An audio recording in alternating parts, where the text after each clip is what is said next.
We're delighted to swear in our next Director of National Intelligence, Tulsi Gabbard.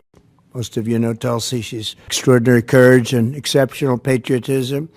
She's devoted her entire life to public service, and I've watched her for years on different shows and everything. I said, she's a woman of great common sense, and, we like the common sense. It's a word that's being used a lot. I think we started it in terms of politics, but it's a word that's used a lot. It's usually pretty effective, too, and you really are. I've watched you even on Larry King. You're very young. I don't know how you were Larry King, but you're very young. But you were, and you always had the situation covered properly. At 21 years old, Tulsi became the youngest woman ever elected to the Hawaii State Legislature. After 9/11, she joined the Hawaii Army National Guard and deployed abroad 3 times and highly respected by everybody. So many people writing in letters saying she was so exceptional even then.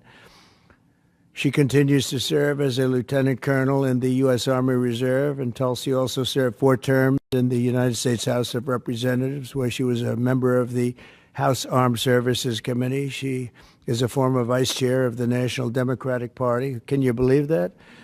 And here she is. That's very nice. We have a few of them. But she was never a Democrat. She was, at heart, she was a Republican. I watched her, and was a 2020 Democrat candidate for President of the United States. It's not easy, right? It's not so easy. People think it's easy. It's not easy. Throughout her service, Tulsi has always distinguished herself as a leader of the highest caliber.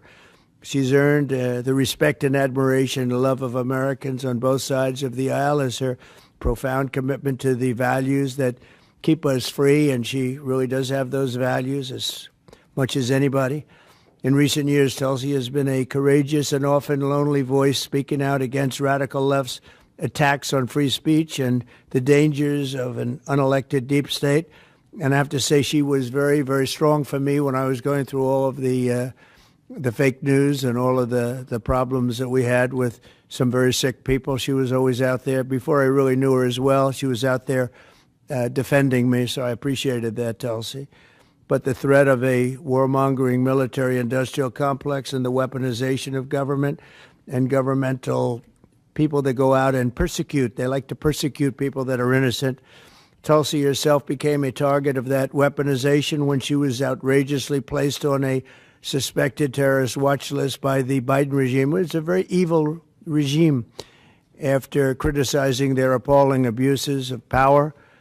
And I'm confident that as Director of the National Intelligence, Tulsi will work tirelessly to keep America safe. And she's been doing that her entire career. I think it's going to be a very natural day for you when you walk in. It's just have to keep the way you are. Just stay the way you are. She'll be clear-eyed and she'll be focused on the threat of radical Islamic terrorism and lots of other threats, too, threats from within, and give no quarter to America's foreign enemies. At the same time, I'm entrusting Tulsi with the responsibility of overseeing urgently needed reforms to the U.S. intelligence community to protect the rights and the civil liberties of all Americans. She'll provide the American people with transparency, eliminate corruption, shrink the bloated bureaucracy, and restore honesty, integrity, and trust to the national security state. There's only one thing I can say, that there's nobody like her for this job. This was a very easy one for me. She was recommended by some of the top people in that world. It's a little world, it's a little smart world. It sometimes can be an evil world when the wrong people are there, but we have the right one. She's had so many great recommendations. I would say Pam was right up there with her, Pam Bondi. She had a lot of I know her a little bit better, and you're doing a fantastic job after about 3 or 4 days, right? You've had a lot of experience, but you've never seen anything like this, Pam. But you're going to do fantastic as the Attorney General, fantastic. So thank you and congratulations. We did this with Pam a few days ago, and this is again my honor. So congratulations to Tulsi, and I think Pam is going to administer the oath, and when she does that, I'll sign your new certificate. Good. Thank you. Thank you very much, everybody.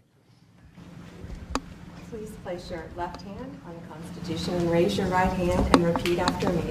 I do solemnly swear I, Tulsi Gabbard, do solemnly swear that I will support and defend the Constitution of the United States that I will support and defend the Constitution of the United States against all enemies, foreign and domestic, against all enemies, foreign and domestic, and that I will bear true faith and allegiance to the same, and that I will bear true faith and allegiance to the same.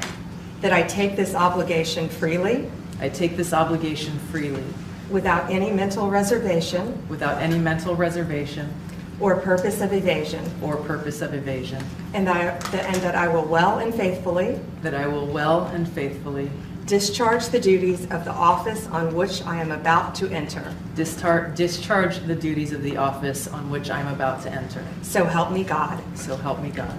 Congratulations.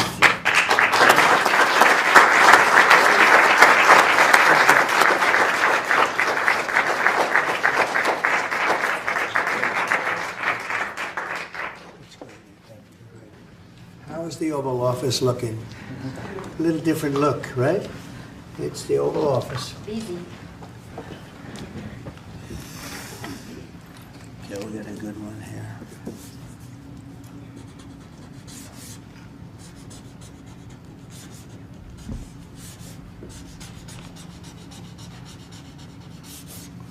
Okay, not bad.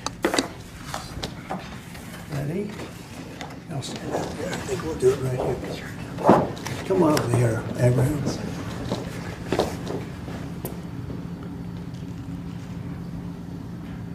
Okay, I'm sure there are no questions. Mr. President, when and where will you be with You know what? I'd like to have Tulsi say a few words first, and we could answer a couple of questions, okay? Mr. President, first and foremost, I just want to say thank you from the bottom of my heart for the trust that you have placed in me to fulfill this critical position as Director of National Intelligence at any time, but specifically during this time. Unfortunately, the American people have very little trust in the intelligence community, largely because they've seen the weaponization and politicization of an entity that is supposed to be purely focused on ensuring our national security.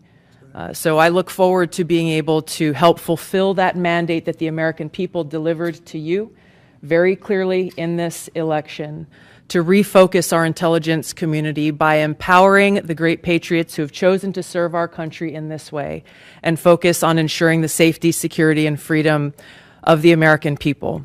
As you've said, Mr. President, this is what I've dedicated my life to, and it is truly humbling to be in this position, to serve in your administration, help to rebuild that trust, and ultimately to keep the American people safe. Last thing I'll mention, that in your National Prayer Breakfast speech, you made a statement about your legacy of wanting to be remembered as a peacemaker. I know that I can speak for many of my fellow service members who are here today, veterans, Medal of Honor recipients, how deeply that resonates with us. For those who volunteer to put their lives on the line when duty calls, but to have a President and Commander-in-Chief who recognizes the cost of that sacrifice and ensuring that war is the last resort, not the first. So thank you for your leadership on behalf of my friends here and all who wear the uniform. We're grateful. Thank you. Congratulations. Thank you.